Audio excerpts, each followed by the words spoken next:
शिल्पा जी के कहने पर पिंकी की शादी 60 साल के एक अमीर बूढ़े आदमी से तय कर देती है। ऋचा ये फैसला इसलिए लेती है ताकि पिंकी घर से बाहर हो जाए और उसकी जिम्मेदारी खत्म हो जाए। ऋचा गुपचुप तरीके से शादी करवाती है और पिंकी को घूंघट में रहने का आदेश देती है ताकि वह अपने पति की सच्चाई न जान पाए। पिंकी सदमे में अपने भाई से बात करने की आखिरी कोशिश करती है, लेकिन ऋचा उसे डांटकर गाड़ी में बिठा देती है और विस्तृत सारांश, विश्वासघात और हिसाब। यह कहानी ऋचा नामक महिला के इर्द गिर्द घूमती है, जिसका पति चेतन विदेश जाते समय अपनी 15 वर्षीय बहन पिंकी की जिम्मेदारी उसे सौंप जाता है। भाग 1, अमानत का सौदा और झूठ की नींव।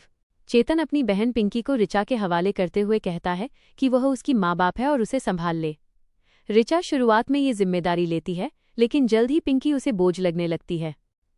ऋचा पिंकी की पढ़ाई रोक देती है, उसे घर के काम, बर्तन धोना, झाड़ू लगाना सिखाती है और उसे बचा खुचा ठंडा खाना देती है। पिंकी जब अपने भाई से बात करने की कोशिश करती है तो ऋचा उसका मोबाइल तोड़कर बाहरी दुनिया से उसका संपर्क काट देती है। ऋचा मोहल्ले की एक औरत शिल्पा जी के कहने पर पिंकी की शादी 60 साल के एक अमीर बूढ़े आदमी से तय कर देती है। ऋचा ये फैसला इसलिए लेती है ताकि पिंकी घर से बाहर हो जाए और उसकी जिम्मेदारी खत्म हो जाए। ऋचा गुपचुप तरीके से शादी करवाती है और पिंकी को घूंघट में रहने का आदेश देती है ताकि वह अपने पति की सच्चाई न जान पाए। पिंकी सदमे में अपने भाई से बात करने की आखिरी कोशिश करती है, लेकिन ऋचा उसे डांटकर गाड़ी में बिठा देती है और उसकी नई जिंदगी शुरू होने की बात कहकर उसका नंबर ब्लॉक कर देती है। ऋचा अपने पति चेतन को फोन करके झूठ बोलती है कि उसने पिंकी की शादी एक बहुत अमीर और शरीफ परिवार में कर दी है। चेतन खुश होकर ऋचा को आशीर्वाद देता है। भाग 2, झूठ का जाल और पिंकी की वापसी। अपने झूठ को पुख्ता करने के लिए ऋचा एक विस्तृत जाल बिछाती है। वो अमीर लड़कियों की फोटो डाउनलोड करती है और उन पर पिंकी का चेहरा एडिट करके पिंकी के नाम से एक फर्जी सोशल मीडिया प्रोफाइल बनाती है।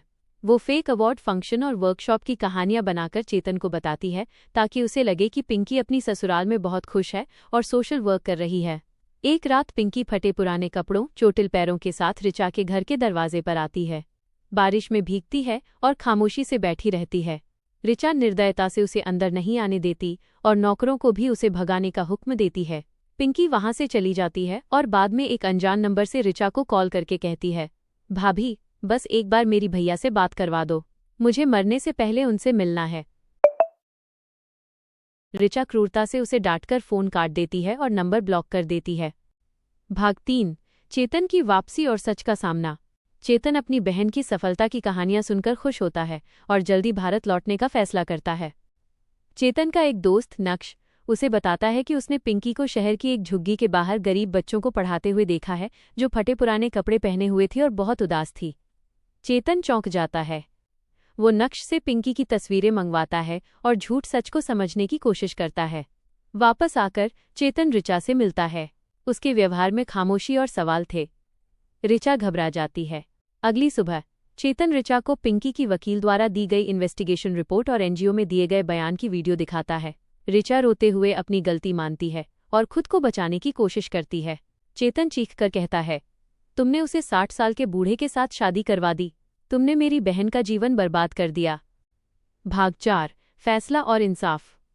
चेतन हॉल में अपने सभी रिश्तेदारों, मोहल्ले वालों और नौकरों को बुलाता है। वो सबके सामने पिंकी की वीडियो और एनजीओ की रिपोर्ट दिखाता है।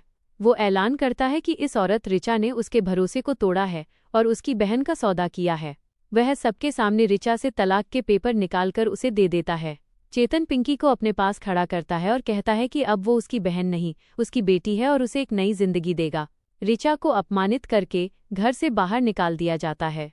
उसकी नई पहचान एक ऐसी औरत की होती है जिसने अपनी आसानी के लिए रिश्ते को बेच दिया था। कहानी का अंत पिंकी की सफलता के साथ होता है। वो एक एनजीओ में काम करती है, लड़कियों के लिए स्कूल खोलती है और अपनी कहानी से हजारों लड़कियों को हिम्मत देती है। ऋचा अकेले किराए के एक छोटे से कमरे में बंद होकर अपने किए हुए पापों की गूंज में जीती है। वो अकेली, बेचैन और पछतावे से भरी हुई है।